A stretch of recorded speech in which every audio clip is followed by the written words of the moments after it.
Today we're going over coaching and progressing Nordic hamstring curls for physical therapists. Now the Nordic hamstring curl is a phenomenal exercise for hamstring pathology. The big one that comes to mind is going to be a hamstring strain injury, all right? It's also really good for folks that have hamstring tendinopathy, so pain kind of up back in this area. The only problem I have with Nordic hamstrings is that if we look at a spectrum of physical therapy exercise for the hamstring, and let's say we have, I don't know, a heel slide on this end, Nordic hamstrings on the other side. It's literally like the hardest exercise you can throw at an athlete.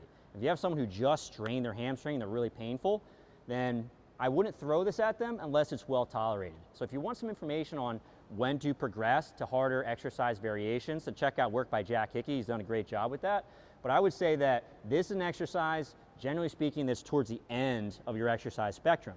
So today I'm going to talk about some regressions, okay, for the Nordic, and we're also going to talk about some exercise to build up to be able to do Nordic hamstring curls. That making sense? Let's first go over the coaching and cueing for the Nordic hamstring curl. Generally speaking, I like to start with a little bit of band assistance, unless someone we know is very, very good at this movement and they have minimal to no pain, all right? So the band is going to loop underneath of the arms. That's important because we have to use our arms a little bit to help us out. Let's bring this back just a touch. Good. And come on down to your knees here.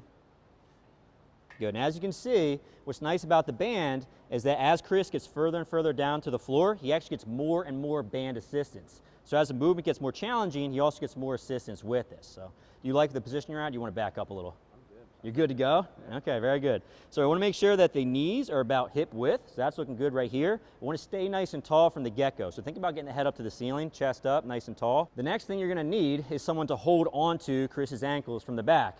So a little tough to see from this angle, but he's actually pointing his toes down towards the floor. He is dorsiflexing, okay? So I'm gonna get in the back here, make sure I'm nice and supportive. I don't wanna smash his toes into the ground, but I wanna make sure that I have enough support.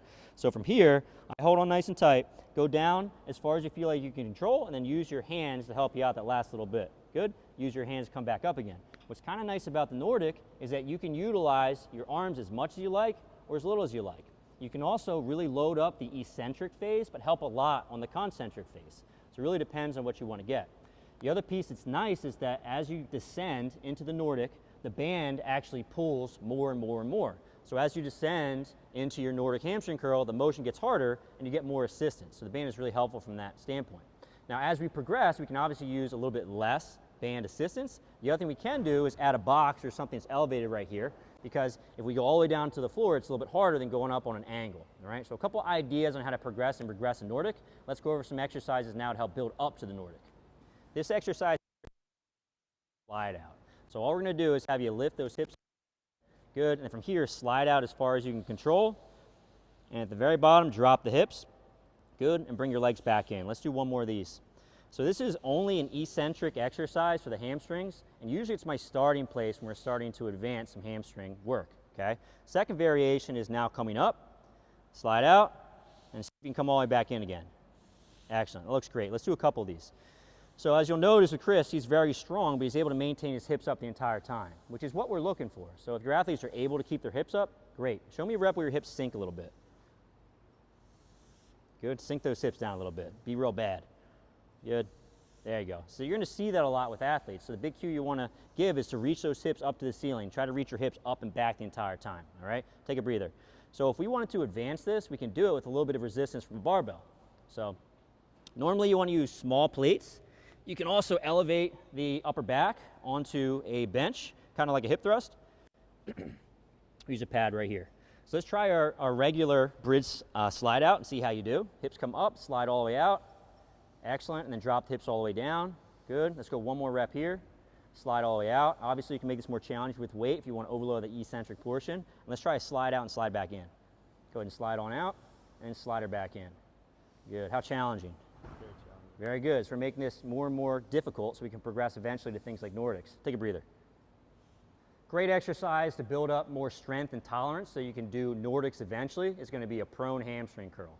So we have an anchor right over here. For our cable resistance, you can use any cable resistance though, it doesn't matter, you can use bands too.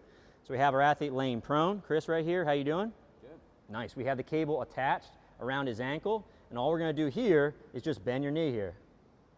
Very good. Let's do 5 repetitions. What's really nice about cable resistance is that once you get stronger, you just add more weight. You keep on cranking up until you have the strength, you can go over and try a Nordic variation to where it's tolerable. So there you have it, guys. You have some technique on the Nordic, and you also have some regressions. So you can take your really painful folks, let's say you have a new hamstring strain injury or hamstring tendinopathy, you're not tolerating Nordic hamstring curls, or your athlete's not strong enough, you can try some of these modifications, get them stronger, and eventually progress back to Nordics, all right? So the learning's not over. I have a lot more great content. I want you to click on this link right here if you're interested in getting folks out of pain and back in the gym where they belong. Thank you very much for joining me. I'll talk to you on the next one.